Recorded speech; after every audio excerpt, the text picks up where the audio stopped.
ठीक है। तो थोड़ा सा आज हम लोग ये देखते हैं क्या कि मेंस के आंसर राइटिंग के रिगार्डिंग देख लेते हैं। मतलब ये चीज करिएगा कि ये सबसे पहले तो दिमाग में ये बैठा लीजिए कि mains answer writing is an art and process, है ना। सो जब ही आपको बोला कि ये आर्ट भी है और प्रोसेस भी है, तो क्या आप जो है 10 दिन में कर लेंगे इसको, 15 दिन में करेंगे, 1 महीना में? इट मीन्स कि जब आप फर्स्ट डे क्लास में आते हैं ना, तो उस दिन आप ये समझ लीजिए अच्छे से क्या कि आपकी अप्रोच क्या रहने वाली होगी मेंस में, कैसे लिखना है। मतलब धीरे धीरे धीरे धीरे करके आप, जैसे कि मान लीजिए 5 दिन, 7 दिन, 10 दिन, 20 दिन, मतलब जितना जल्दी शॉर्ट ड्यूरेशन में इसको समझ लेंगे क्या कि हाँ, एक हमारा स्केलेटन फॉर्म कैसा होगा, कैसा रहने जाएगा, क्या कि हम आंसर लिख पाए शुरुआत में। जैसे कि मान लीजिए सेकुलरिज्म के रिगार्डिंग कुछ मतलब आपके पास कंटेंट मिला, पढ़ लिया आप उसको, कोई रेफरेंस बुक है उसको भी रेफर कर लिया, और बाद में आप उसको अब देखिए क्या कि हम क्या जो पढ़ रहे हैं, समझ रहे हैं, सबको सब कॉपी पे लिख देना है या फिर क्वेश्चन के रिक्वायरमेंट के हिसाब से लिखना है। मान लीजिए मैंने पूछा आपसे क्या कि भूख लगी है आपको, तो ये थोड़ी बोलेंगे क्या कि मुझे धनबाद जाना है, बोलेंगे क्या? जो क्वेश्चन का डिमांड है, एग्जैक्टली यही चीज होता है कि हम एग्जामिनर से कम्युनिकेट करने के लिए क्वेश्चन है हमारे पास, उसी क्वेश्चन के थ्रू मान लीजिए आप क्या, आपके पास क्या व्यू है, आपके पास क्या व्यू है, आपके पास क्या है। यहाँ पे ये ध्यान रखिएगा कि सिविल सर्विस एग्जामिनेशन है, तो सिविल सर्विस को लेके जो एडमिनिस्ट्रेटिव कॉम्पिटेंसी लेवल है ना आपकी, वो मतलब एग्जिबिट होनी चाहिए, that should be communicated to that of examiner, है ना, कि वही समझ पाए अच्छे से, और आपको इतना अच्छे से समझे तो उसको लगेगा कि वाह मजा आ गया और इसको तो जरूर से जरूर इंक्लूड करना है। तो अगर आप, आपकी कैपेसिटी होगी वहां पे, मान लीजिए बीपीएससी में आप ले पा रहे हैं 15 नंबर, है ना, अच्छा लिखा लेकिन इन मतलब आधा ही लिखा, छूट गया ना, तो वो 1-2 नंबर आपको ऐसे ही दे देगा, 2 नंबर, 2.5 नंबर, 3 नंबर की, नहीं चलिए ठीक है, मतलब रैशनल आंसर थे उसके। इसीलिए चीज 2-3 लाइन का जो है, सबसे पहले तो क्या है क्या कि आप क्वेश्चन के डिमांड को अच्छे से समझिए। क्वेश्चन से डिमांड, शॉर्ट लिखते हैं क्वेश्चन को, क्वेश्चन से डिमांड। इसके लिए हम लोग क्या करेंगे, फ्रेगमेंटेशन ऑफ द क्वेश्चंस, यानी कि क्वेश्चन का हम पार्ट बनाना सीखेंगे। समझ गए बात को? ये जब भी आंसर राइटिंग आप कर रहे हैं ना, इसी मतलब प्रिंसिपल्स को यूज करिए। सबसे पहले हम क्वेश्चन का पार्ट बनाना सीखेंगे जब आप, और ये चीज कैसे डेवलप होगा, जब आपको क्वेश्चन मिलता है ना, वहां पे आप उसको सीखिए। ये भी, ये सीख रहे हैं, आर्ट है इस वजह से। समझ गए? क्वेश्चन का फ्रेगमेंटेशन करना सीखिए। दूसरी बात ये है क्या कि क्वेश्चन के मतलब क्वेश्चन डिमांड, ये चीज तो हुई है। अब जो दूसरा वाला, इस फ्रेगमेंटेड पार्ट के अकॉर्डिंग, मान लीजिए कम जितने भी पार्ट हैं, है ना, जितने भी पार्ट हैं, ईच पार्ट को हम हेडिंग वाइज करेंगे। जैसे कि मान लीजिए क्वेश्चन दे दिया कि क्वेश्चन में ये है, जैसे ज्योग्राफी का एक चीज दे देता हूं कि India is endured with rich water resources, है ना, India is endured with rich water resources, analyse the significance of monsoonal mechanism for the country. ये क्वेश्चन आपका दिया, तो अब यहाँ पे बतलाइए कि क्वेश्चन के कितने पार्ट हो जाते हैं अपने पास? क्लियरली 2 पार्ट है ना।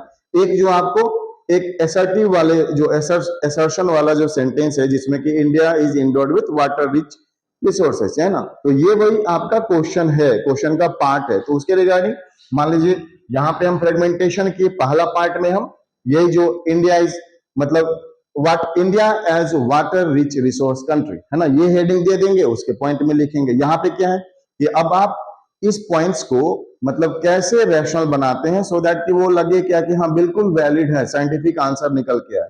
समझ गए? तो आप बेवजह के पॉइंट्स तो होल्ड नहीं करेंगे। अपने क्वेश्चंस को पैराग्राफ फॉर्म में लिखने की बजाय, क्योंकि वर्ड लिमिटेड है, जहां पे आपको लगे कि हाँ रिप्रेजेंटेशन शुड बी साइंटिफिक और रैशनल, तो हम पॉइंट वाइज देने लगते हैं। समझ गए? तो यहाँ पे भी हम लोग, जैसे कि मान लीजिए इस टाइप के क्वेश्चन में बेसिकली हम लोग इंडिया का जो ज्योग्राफिकल डिवीजन देखते हैं in terms of water resources, क्या है यहाँ पे, एक अपने पास पेनिनसुलर रिवर्स है, दूसरी बात हमारे पास उधर आपका जैसे वाटर रिसोर्स वाली चीजों पे देखेंगे ना, और दूसरी बात हम लोग देख देंगे एक्स्ट्रा पेनिनसुलर रिवर, जो कि बिग हिमालयन रिवर है डिसेंडिंग फ्रॉम द माउंटेन, ऐसा ऐसा करके ग्लेशियर वगैरह। तो यहाँ पे क्वेश्चन के डिमांड के ही अकॉर्डिंग जाएंगे ईच पार्ट। समझ गए? That part must be supported with adequate answer, adequate points. जहां एग्जांपल्स देने की जरूरत होती है वहां दे दीजिए। यहाँ वाले क्वेश्चन में क्या था, आप पेनिनसुलर रिवर में कुछ रिवर्स का डायग्राम बना दीजिए। ऐसा नहीं बोला जा रहा है क्या कि आपसे बिल्कुल जो हुसैन साहब थे उनकी तरह ही पेंटिंग करिए, आप नॉर्मल रफ पेंटिंग भी करिए। मान लीजिए कि ऐसा करके दे दिए, सिंपल यहाँ पे लिख लीजिए साउदर्न पार्ट या पेनिनसुलर डायग्राम या image showing peninsular reverse of India. समझ गए? यहाँ पे ये स्टैंडर्ड पैटर्न है, जो भी करिए यहाँ पे बॉक्सिंग कर दीजिए और बतला दीजिए क्या कि जो रिवर है उसके बारे में रफ स्केच तो तैयार कर सकते हैं, यहाँ पे लिख दीजिए कि rough sketch of peninsular reverse of peninsular India, ताकि एग्जामिनर भी समझ लेगा। अब देखिए जैसे कि मान लीजिए कर दिया, बीच में जैसे फ्लो चार्ट वगैरह को इंक्लूड कर सकते हैं अपने आंसर्स को बतलाने के लिए, जैसे जब की जरूरत रहेगी। क्लियर हो गया? यानी कि फ्रेगमेंटेशन के अकॉर्डिंग जितने भी पार्ट बनेंगे उस हिसाब से। अब जो एक मोटा मोटा एस्पेक्ट है उसको भी हम लोग देख लेते हैं कि इस मोटे एस्पेक्ट में हमको ब्रॉडर व्यूज क्या लेके चलना है।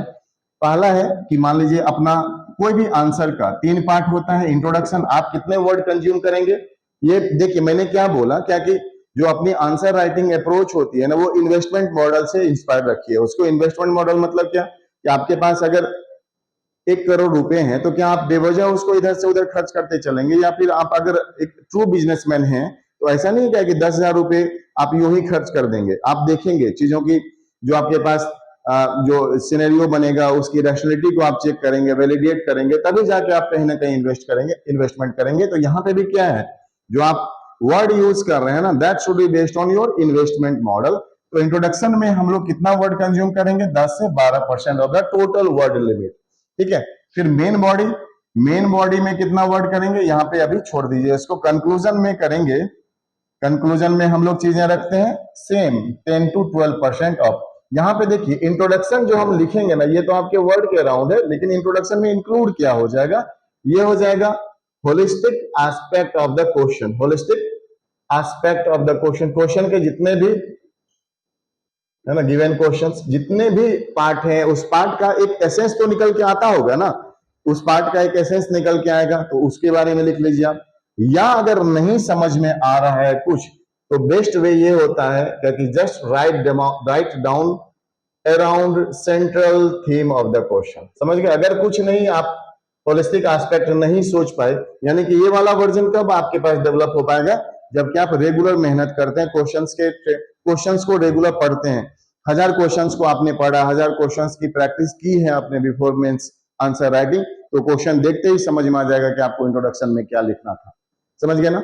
अगर नहीं कुछ भी समझ में आ रहा है तो आप central theme of the question तो पकड़ पाएंगे ना, उसके अराउंड लिखिए। अब है क्या कि वर्ड लिमिट कितना देना है वो भी देख लिए। कंक्लूजन के बारे में हम लोग बात कर लेते हैं। कंक्लूजन में आप कोशिश ये करिए कि जो भी क्वेश्चन है, क्वेश्चन में अभी तक हम लोग कुछ कुछ क्वेश्चंस या नेचर को भी, अप्रोच कैसा रखना है उसको भी देख लिए, तो हमेशा ध्यान रखिए कि ये जो है मतलब कॉन्स्टिट्यूशनलिज्म के एस्पेक्ट को टच करें, है ना, एंटी गवर्नमेंट ना हो, है ना, प्रो गवर्नेंस हो। समझ गए? बाकी जो इंटरनेशनल नॉर्म्स पे अभी के टाइम पे जहां भी आपको चांसेस मिल रहे हैं एसडीजी के नॉर्म्स को इंक्लूड करने के लिए, प्रोविजंस को इस डायरेक्शन इंक्लाइन करने के लिए, आप जरूर बतलाइए। और उसी के रेस्पेक्ट में देखते हैं नीति आयोग वगैरह, यानी कि this portion reflects your positive character. ये बतलाता है कि आप कितने सॉल्यूशन सीकर हैं। जैसे कि मान लीजिए हम लोगों ने लास्ट डिस्कशन के अराउंड, मतलब जब भी किया था, armed force special power act पढ़ा होगा ना कभी, armed forces special power act 1958, जिसको कि शॉर्ट में हम आफस्पा के बारे में भी बोल रहे हैं। जबकि आप क्या देखते हैं, this law has several issues, है ना, और जो सबसे बड़ा इश्यूज है वो किस तौर पे है, threat to the human right, abuse to the human right. समझ गए? यानी कि जो कमिटीज वगैरह जो इस पे बनाई गई, इस लॉ के इम्प्लीमेंटेशन के रिगार्डिंग इश्यूज जो एसोसिएटेड थे, उस कमिटी ने इस चीज को आइडेंटिफाई किया एज, मतलब if I consider an example of second ARC ने तो यहां तक बोला क्या कि this should be repealed and adequate provisions, मतलब appropriate provisions should be incorporated under unlawful activities prevention act, UAPA, जो कि अपना प्रिवेंटिव डिटेंशन लॉ है, उसके अंदर में ये प्रोविजंस को इंक्लूड करने के लिए बोला। तो क्या बोल क्लियरली है यहाँ पे देख पा रहे हैं क्या कि रिपील करने की तो बात कर दे रहे हैं, ऐसा है तभी तो। अब यहाँ पे आपके पास क्वेश्चन अगर आ जाए और आपको ये बोल देगा क्या कि what do you suggest whether this law should be repealed, तो आपको मैंने पहले ही बोला है कि क्वेश्चंस के इमोशंस या क्वेश्चन के फ्लो में नहीं बहना है, आपको ये देखना है क्या कि इंडियन एडमिनिस्ट्रेशन के रिगार्डिंग इस क्वेश्चन की क्या यूटिलिटी है, एग्जामिनर आपसे क्या जानने की कोशिश कर रहा है। हम अपनी ऑथोरिटी जो हमारा जो लिमिटेशन है ना, उसको भी हम नहीं बोलेंगे, हम एक पोटेंशियल ब्यूरोक्रेट है ना, पोटेंशियल ब्यूरोक्रेट। या फिर आप जब से डिप्लाई होंगे कहीं पे भी, अपॉइंट होंगे कहीं पे भी, अपॉइंटमेंट जब आपका हो जाएगा, तो क्या आप गवर्नमेंट को सरपास करने की पोटेंशियल रखते हैं? कभी भी नहीं, है ना। आप देख पाएंगे क्या कि आपको गवर्नमेंट स्कीम्स यानी कि गवर्नमेंट मशीनरी के साथ मिलकर काम करना है। समझ पा रहे हैं हम? इसके रिगार्डिंग हम लोगों ने देखा कि जो सिविल सर्विस न्यूट्रलिटी नॉर्म्स है, न्यूट्रलिटी समझ पा रहे हैं ना, कि आपकी जो आइडियोलॉजी है दैट शुड बी अपॉलिटिकल। आपकी ideology must be reflected in terms of your work integrity, must be reflected in terms of your constitutional integrity. समझ पा रहे हैं ना? ऐसा नहीं क्या कि हम जो है पर्टिकुलर पॉलिटिकल पार्टी इन पावर है, हम अपनी आइडियोलॉजी उसके तरफ इंक्लाइन कर देंगे। समझ गए? मतलब थियोरेटिकली तो यही चीज है, आपके सर्विस में जो आपको लिया जाएगा इन्हीं के बेसिस पे लिया जा रहा है। तो ये सारी चीजें जैसे AFSPA के रिगार्डिंग मतलब हम लोग यहाँ पे देखने की कोशिश करते हैं, एब्यूज भी है, but at the same time हम देख पाते हैं क्या AFSPA हमारे यहाँ 4 जो नॉर्थ ईस्ट के स्टेट है वहां पे इंप्लीमेंटेड है। समझ गए? यानी कि दोनों ही एक डायलेमा वाली कंडीशन है। अगर इतना ही आसान होता, वो भी डिसाइड करने वाले कौन है, ये चीज जो है डिसाइड करने वाली जो अथॉरिटी है वो सेंट्रल गवर्नमेंट इंपावर्ड है ना। इसको लेकर के आपने देखा कि पार्लियामेंट ने लॉज बनाया और सेंट्रल गवर्नमेंट जो बाय नोटिफिकेशन और इसी लॉ के नॉर्म्स को यूज करते हुए section 3 of this AFSPA defines या डिक्लेयर्स डिस्टर्ब्ड एरियाज। समझ गए? तो और डिस्टर्ब्ड एरियाज के ही अंदर में आपको AFSPA को इंपोज किया जाता है। तो सबसे पहले अगर हमने बोल दिया गया कि no this law should be repealed, तो इसका क्या मतलब है? वो सारी चीजें धजी उड़ा दी आपने। या फिर जैसे ही हमने ये रिकमेंड कर दिया कि no this law should be, मतलब अभी क्या बोला, this law should be repealed, तो खत्म हो गई सारी कहानी। और या फिर this law should not be repealed, तो यानी कि जो इश्यूज वगैरह हैं उसको आप साइड लाइन कर दे रहे हैं, जबकि गवर्नमेंट जो है अभी कभी एक्सप्रेस ही नहीं किया क्या कि गवर्नमेंट क्या चाह रही है उस बात पे, है ना। गवर्नमेंट जो है सेवरल कमिटीज को फॉर्म करती है और टू नो देयर व्यूज, है ना, to know the issues associated with the imposition of AFSPA। और वहां पे भी क्या है क्या कि हम लोग यहाँ ऐसे क्वेश्चंस में क्या हो जाएगा, हमारा कंक्लूजन बहुत ही ज्यादा पढ़ने वाला होता है। एग्जामिनर आपके बारे में जो टेंडेंसी डिड्यूस करेगा वो यहां से करेगा। समझ गए ना? यहाँ पे वो देखेगा कि आप क्वेश्चन के डिमांड के अकॉर्डिंग कैसे मूव कर रहे हैं, बट आप किस नेचर के हैं ना, यहाँ पे देखेगा कि आप प्रॉब्लम को प्रॉब्लम बना के ही छोड़ दे रहे हैं या प्रॉब्लम को आप सॉल्यूशन दे रहे हैं। मतलब यहाँ पे क्या सोचने वाली बात होगी, यहाँ पे आप ये देखिए ऐसे टाइप के क्वेश्चंस के लिए कि ठीक है, मतलब जब वो होगा डिसाइडिंग अथॉरिटी कौन है, हम होंगे तो बिल्कुल बताएंगे, अगर हम नहीं है पार्लियामेंट है या फिर सेंट्रल गवर्नमेंट है तो let this power should be vested to them, हम उससे इंक्रोच नहीं करेंगे। समझ गए बात को? बेशक हम जो है सिग्निफिकेंस को बतला सकते हैं, इश्यूज को बतला सकते हैं with support of several committees report, कि किसने बोला कि हाँ रहने चाहिए, सिग्निफिकेंट मैटर का है तो जब सिग्निफिकेंस लिखते हैं तो वहां पे ऐड कर लिया। किसने बोला क्या कि थ्रेट है, एब्यूज है, जब वो एब्यूज वाले या इश्यूज वाली चीजों को लिखते हैं तो वहां पे ऐड कर लिया। किसकी वजह से इश्यूज है, बैकग्राउंड रूट काउज क्या है वो कर दिया। यही सब बतला पाएंगे ना। सॉल्यूशन में हम ये बतला पाएंगे क्या कि वे फॉरवर्ड वाला कंडीशन की क्या मतलब, समझ के देखिए कि मतलब जरूरत है तभी तो 4 जगह पे इंपोज है और इश्यूज हैं तभी बीच बीच में निकल के आता है। तो इस वजह से हम लोग इसमें कर लेते हैं क्या कि फॉर द टाइम बिंग जब गवर्नमेंट डिसाइड करे तो करे, बाकी तब तक के लिए क्या होगा, हम लोग मतलब कि 2 अप्रोच को रखिएगा, एक शॉर्ट टर्म मेजर्स और एक long term measures. Short term measures में क्या होगा कि यहाँ के लोगों को ऐसे ही रहने दे दिया जाए, या फिर हम एक रास्ता बतलाएंगे कि government must enhance healthy dialogue between insurgencies group, है ना, एक्सर्जेंसीज जो ग्रुप है जो मतलब कि लड़ाई झगड़े में इन्वॉल्व है, जो कि टेररिज्म वाले एक्टिविटी में इन्वॉल्व है, एक्चुअली नक्सलिस्ट वाले एक्टिविटीज में इन्वॉल्व है, नक्सलिज्म वाली चीजों में, उसको आप उसके साथ हेल्दी डायलॉग करिए। क्यों डायलॉग कर रहे हैं? सो दैट कि जो ट्रस्ट ब्रिज है ना वो डेवलप हो पाएगा। लोग जब गवर्नमेंट के साथ ट्रस्ट ब्रिज डेवलप कर लेंगे तो फिर तो ऐसे कामों में जाएंगे ही। समझ गए? दूसरा एस्पेक्ट ये बोल सकते हैं कि जो इन्वेस्टमेंट मॉडल है हमारा, यानी कि जो इंफ्रास्ट्रक्चरल डेवलपमेंट, रोड का डेवलपमेंट करिए, स्कूल का डेवलपमेंट करिए, हॉस्पिटल्स का डेवलपमेंट करिए, एम्प्लॉयमेंट एवेन्यूज जनरेट करवाइए, सो दैट कि लोग जो है वो feeling of belongingness for that region और for that country ultimately feel कर सके। समझ गए बात को? एक तो ये सारी चीजें, तो जो एक निकल के आएगा ना तो वो ये वाला चीज आपका बहुत ज्यादा फ्रूटफुल होने वाला होगा। वहां पे अगर कोई स्कीम लॉन्च है, शेड्यूल ट्राइबल पॉपुलेशन है, और मतलब थोड़ा सा क्या होता है क्या कि फॉरेस्टेड एरियाज होते हैं, ट्राइबल डोमिनेटेड पॉपुलेशन होता है, इन सब में आप जो है कुछ स्कीम्स को रेफर करिए, है ना, कुछ स्कीम्स को रेफर करिए क्या कि this type of scheme should be मतलब effectively implemented in these regions. समझ गए बात को? तो ये आपका क्या हो जाएगा, मतलब शॉर्ट टर्म मेजर्स और लॉन्ग टर्म में तो आप जो चीजें हैं आपने दे ही दिया क्या कि हाँ गवर्नमेंट जो है वो डिसाइड करेगी। समझ गए? तो क्वेश्चन का जो एक नेचर होता है ना क्या कि हम क्या लिखने वाले, अब जैसे कि एक बाय डिफॉल्ट होता है क्या कि हाँ क्या कॉन्स्टिट्यूशनलिज्म के नॉर्म्स को डीपली पेनिट्रेट करना, डीपली इफेक्टिव बनाया जाए, तो इसमें कोई डायलेमा वाला कंडीशन है, जो कि बढ़िया चीज है। अगर हमसे पूछा जाए कि जो वुमेन के रिगार्डिंग जो जेंडर पैरिटी का एस्पेक्ट है, क्या उसको इरेडिकेट, जेंडर डिस्पैरिटी वाले जो एस्पेक्ट है उसको इरेडिकेट या कर्व करने के लिए जो 106 कॉन्स्टिट्यूशनल अमेंडमेंट बनाया गया वो बहुत ज्यादा फैसिलिटेटिव मैकेनिज्म देता है, एग्जामिन करके दे दिया। तो इसमें क्या आप इस बात से कभी डिसएग्री भी करेंगे क्या कि 106 अमेंडमेंट एक्ट गलत था? मतलब एक तो वो कॉन्स्टिट्यूशन के अंदर में है तो हम तो गलत तो बोल ही नहीं सकते उसको, क्योंकि वो एक सेक्रेट नेचर का है।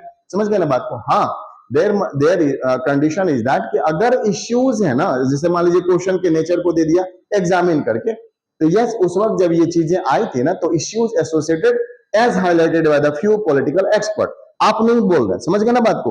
आप जो है ये इतना होली नेचर का है कि आप ये ब्लेम भी नहीं लेना चाहेंगे क्या कि हाँ इसके अंदर में कुछ इश्यूज भी थे। आप जो है ये बोल दीजिएगा कि as highlighted by few political experts this includes several issues. समझ गए बात को? अब वहां पे without referring any political, without referring the name of any political party और एनी पॉलिटिकल पर्सन, आप जो है लिख दीजिए उसके बारे में, क्योंकि वो सारी चीजें आपने पहले ही लाइन में बतला दिया या कि वो पॉलिटिकल एक्सपर्ट्स के द्वारा ये चीजें हाईलाइट की गई। समझ गए ना बात को? बाकी जो है आप जो है इस बात को हमेशा इनहेंस करिए कि हाँ जो 106 अमेंडमेंट एक्ट है वो आपका क्या है, जेंडर पैरिटी एसडीजी के नॉर्म्स के अकॉर्डिंग है ना?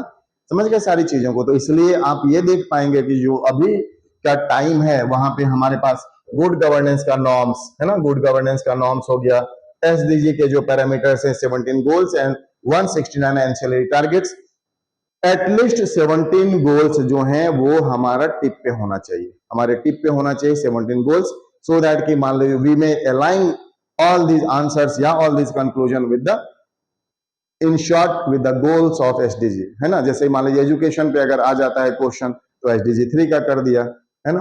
नहीं सॉरी एसडीजी 4 का कर दिया, क्वालिटी एजुकेशन के लेकर के, health and welfare for all, wellbeing for all SDG 3। तो एटलीस्ट हमें क्या है ना कि 17 ही तो गोल है, और ये देख लीजिए आप 15 साल जब यूएन इसको कैरी कर सकता है तो आप जो है आधा घंटा इस पर टाइम नहीं दे सकते हैं।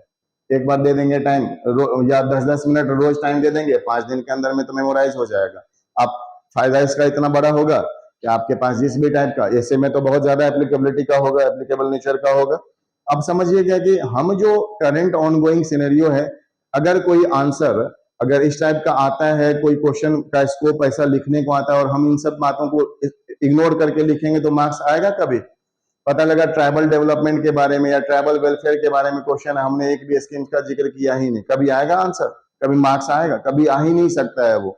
समझ गए बात? तो इंक्लूसिवनेस की बात ही नहीं हुई। हमने जो है मान लीजिए ट्राइबल डेवलपमेंट के रिगार्डिंग बात हुई, हमने प्रिमिटिव जो वनरेबल ट्राइबल ग्रुप है उसको हमने जिक्र ही नहीं किया कि हाँ 2023 के बजट में ये अनाउंस किया गया था प्राइम मिनिस्टर्स पीबीटी जो डेवलपमेंट फंड है। समझ गए? तो करंट वाली चीजों को हम ऐसा नहीं किया कि पीटी के रिगार्डिंग पढ़ के हमारी रिस्पॉन्सिबिलिटी ओवर हो गई, करंट वाली चीजों को हम लिंक करते हैं अपने आंसर में, तभी जाके आपका जो है ना, अगर कैपेसिटी होगी 17 मार्क्स लाने की तभी जाके ये आपका 18 हो पाएगा या 19 हो पाएगा। समझ रहे ना? और यही एक एक नंबर, दो दो नंबर जो है ना आपको मतलब एक सुप्रीम रोल देगा, मतलब थोड़ा डिस्टिंक्शन करके देगा, और आप धीरे धीरे धीरे धीरे मतलब उस ग्रुप की तरफ मूव करते हैं जहां पे कि इंटरव्यू देने वाले कैंडिडेट का लिस्ट निकलता है। समझ गए ना बात को? तो इसके लिए आप कितना चीजों से होके गो थ्रू होते हैं। अगर मान लीजिए आप सिंपल वे में बैंक पीओ, आज के डेट में खराब है नौकरी? क्या बहुत अच्छी नौकरी है ना?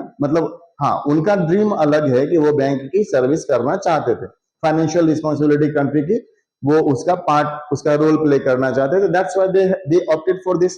लेकिन आपने क्या किया है इस कंट्री के अंदर में, मान लीजिए सपोज बिहार है तो बिहार के एडमिनिस्ट्रेशन को एफिशिएंट बनाने की रिस्पॉन्सिबिलिटी आप ये चाहते हैं क्या कि हम भी उसमें अपना कंट्रीब्यूट कर पाए। तो जब इतना बड़ा सुप्रीम गोल है आपका, इतना बड़ा एक मतलब हायर वैल्यूज का गोल आपने डिसाइड किया है, तो थोड़ा सा अलग होके कर लेते हैं उसको, है ना? हम जो है सिर्फ स्टैंडर्ड चीजों को पढ़ेंगे। अब ये सारी चीजें जो है आप देखेंगे कि तो कब ये चीज डेवलप हो पाएगा, जब कि हम एक डेली का पेपर देख लेते हैं। शुरुआत में थोड़ा स्ट्रगल करना पड़ेगा, बट यकीन मानिए कि वो चीज ना आप अगर 15 दिन करते हैं, 20 दिन किया, बस 5 महीना 6 महीना जम के कर लीजिए ना। उसमें क्या होगा क्या कि आपका आंसर इतना हद तक इंप्रूव हो जाएगा कि आपको खुद ही बिलीव नहीं होगा क्या कि भाई बस इंटरलिंकिंग सीखनी है चीजों को। इंटरलिंकिंग कैसे सीखेंगे? एक एक दिन मेहनत करके, समझ गए? अप्रोच को लेवल करके। जब फंडामेंटल राइट्स पढ़ रहे हैं तो दिमाग में कुछ और चले गया कि अच्छा चीजों को हम इंटरलिंक कर सकते हैं, समझ गए बात को? डीपीएसपी पढ़ पाए तो उस वक्त इंटरलिंक कर पाए कि हाँ सस्टेनेबल डेवलपमेंट गोल के कौन से गोल को हम इसमें इंटरलिंक कर सकते हैं। तो ये चीज है, मेरा भी सक्सेस होगा, आपका भी सक्सेस होगा, समझ गए बात? तो मेहनत करना है बहुत फ्रूटफुल वे में। और एक चीज पूरा एकदम मन में बैठा लीजिए, बीपीएससी या फिर आज के डेट में यूपीएससी की ही बात करें, बिल्कुल डिफाइंड जोन में है। जो कोई मेहनत करेंगे दिल से, ईमान से, और मतलब एक डिफाइंड सिलेबस के अकॉर्डिंग उनका रिजल्ट में नाम होता ही होता है। आपके लिए अच्छी बात यह है क्या कि अब वो तुक्केबाजी वाली चीज तो नहीं होगी ना, क्या कि हाँ ठीक है रेंडमली पढ़ने में बहुत अच्छे थे, तैयारी सब कुछ का बढ़िया था, पीटी के ही क्वेश्चन का लेवल नहीं आया, या फिर ऐसे सिनेरियो बन गए क्या कि पहले की टाइप में जो बीपीएससी 10-11 क्वेश्चन का राइट रिजर्व करके रख लेता था, ये चीज होता था ना क्या कि सही वाली चीजें भी गलत हो जाती थी, गलत वाली चीजें भी सही हो जा रही है। तो अब वो चीज तो नहीं है, कम से कम अब जो है आपके पास मतलब लेवल प्लेइंग ग्राउंड के लिए जो है आपके पास ऑप्शनल भी डिसाइडिंग फैक्टर नहीं है अब। तो चीजें तो बहुत अच्छा है, मतलब वो मॉडिफिकेशन हुआ, ये आपका एक वेलकम मॉडिफिकेशन। बहुत दिनों से इस टाइप का इंप्रूवमेंट रिक्वायर्ड था बीपीएससी के लिए, बीपीएससी ने किया। और अभी के टाइम पे मुझे लगता है one of the best commission में है आपका बीपीएससी, समझ गए? मतलब एग्जामिनेशन पैटर्न को लेके, जो सिलेबस इसने रखा हुआ है उसको लेकर के बिल्कुल एक रैशनल वाली चीजें हैं। मेहनत करेंगे मतलब फाइनल लिस्ट में नाम होगा, लेकिन इस चीज को इस मतलब करने के लिए हमको पीटी के लिए अपने आप को तैयार करना पड़ेगा, है ना? साथ साथ मेंस है, पर्सनालिटी डेवलपमेंट है, वो सारी चीजें पैरेलली चलते रहेंगे, है ना? तो करेंगे तो बिल्कुल हो जाएगा, इतना ध्यान रखिएगा। तो मेंस आंसर राइटिंग में भी चीजें जो है वो ध्यान में रखिए, क्या कि कैसे हम लोग, मेन तो यही चीज है ना कि आंसर राइटिंग ही तो आपका मेरिट लिस्ट बना के देगा। पीटी में आप कितना भी आपको पढ़ना था, इंडियन सोसाइटी आप पढ़ लीजिए, जर्मनी की सोसाइटी, कोई दिक्कत नहीं है, पढ़ लीजिए, लेकिन कोई काम का नहीं है ना। तो इसका क्या मतलब है कि अपने आप को पढ़ते समय बाउंड करके भी रखना पड़ेगा। पता लगा कि मजा आ रहा है पढ़ने में, जर्मनी का भी पढ़ लिया, ऑस्ट्रेलिया का भी पढ़ लिया, और लगा कि नहीं बहुत पढ़ लिया आज, ये सब चीज नहीं करना है आपको। मतलब what to do, what not to do, ये भी ध्यान में रखना पड़ेगा, समझ गया? डिविएशन नहीं लाना है। डिविएशन नहीं लाने के लिए क्या होगा, सिलेबस आपको टिप पे होना चाहिए कि भाई ये रहा syllabus, I have to bound my self within this zone, ना कि हम यहाँ पे चले जाएंगे, समझ गए ना? तो इसीलिए कोई भी एग्जाम दे रहे हैं, कोई भी कमीशन दे रहे हैं, आप क्वेश्चन को एनालिसिस करेंगे ना, ट्रेंड एनालिसिस करेंगे, तो ये सारी चीजें आपको डेवलप होती चलेगी। क्लियर? चलिए, अब लास्ट डिस्कशन के अकॉर्डिंग अपना सेलिएंट फीचर्स ही चल रहा था ना, तो सेलिएंट फीचर्स में हम लोग कहां देख रहे थे कल? फंडामेंटल राइट्स हो गया। फंडामेंटल राइट्स का एस्पेक्ट में अगर कोर कंसेप्ट के तौर पे बोले तो फटाफट बतलाइए कि फंडामेंटल राइट डीपीएसपी से कैसे अलग हो जाता है? सोशल फंडामेंटल राइट का पर्पस ये हो जाता है कि उस इंडिविजुअल के पॉलिटिकल डेमोक्रेटिक राइट्स के प्रमोशन के लिए जरूरी है, जबकि डीपीएसपी क्या जरूरत हो जाती है? Social economic democratic rights. और बताइए, बहुत अच्छा, और बताइए।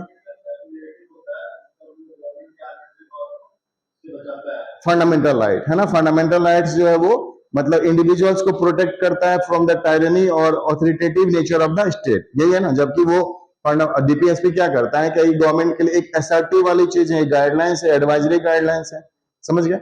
और किस पर्पज से, तो वही पहले वाले से रिलेट कर लीजिए। और बताइए, और डिफरेंस बताइए मेजर।